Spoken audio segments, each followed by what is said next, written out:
Lord Man, a Parable.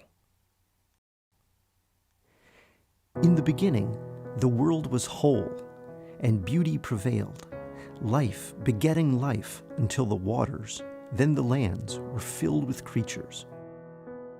Myriad were their languages, from the nearly imperceptible song of moss to the bugling of elk. Whales performed their symphonies in the deep. The sounds of life were everywhere. Life pulsed and contracted and flourished through the ages. Eventually, a being appeared who learned to speak and count. For millennia, he lived well among his wild kin. But as his cleverness grew, so did his ambitions, until the day he declared himself ruler of all.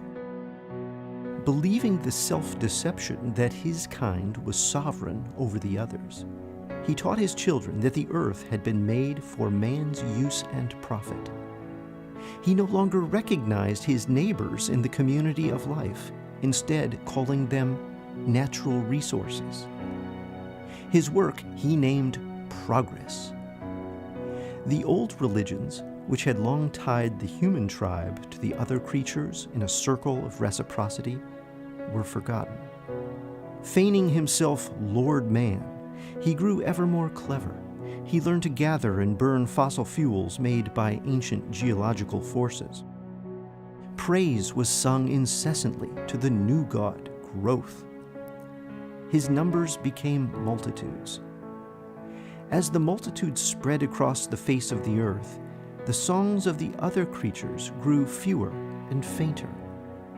Many voices went permanently quiet, replaced by the sounds of machines, digging, churning, scarring the land, and driving the whales crazy with their noise. Every day, the earth grew poorer, transformed bit by Lord Man's numbers and actions. The seas were emptied of fish and filled with garbage. The trees were replaced by bleeding stumps. The prairies were transformed into feeding factories for the ever-expanding human masses. Smokestacks darkened the skies.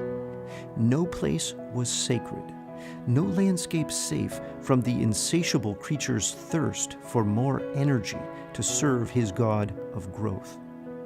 Lord Man tamed rivers, split atoms, decapitated mountains, and stabbed the earth everywhere he thought a vein of fuel lay hidden. When the feverish earth cried out, sending furies to communicate her distress, Lord Man ignored the growing sickness until it could no longer be denied. Slowly, the scales began to fall from his eyes when he saw famine ravage the land, when he saw precious sources of fresh water disappear, when the longing that gnawed on his spirit made him recall so many creatures that had passed into oblivion. Seeing the effects of his hubris, he began to wonder if his empire was secure. His delusion weakened just enough to reveal the choice before him. Two paths, one leading to an abundant earth filled with birdsong. The other, the way of growth, offered riches for some, misery for many, and ultimate destruction for all his tribe.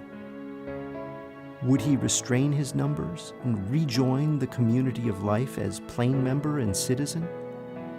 Or attempt to engineer all the earth to his will, heeding only the call of more?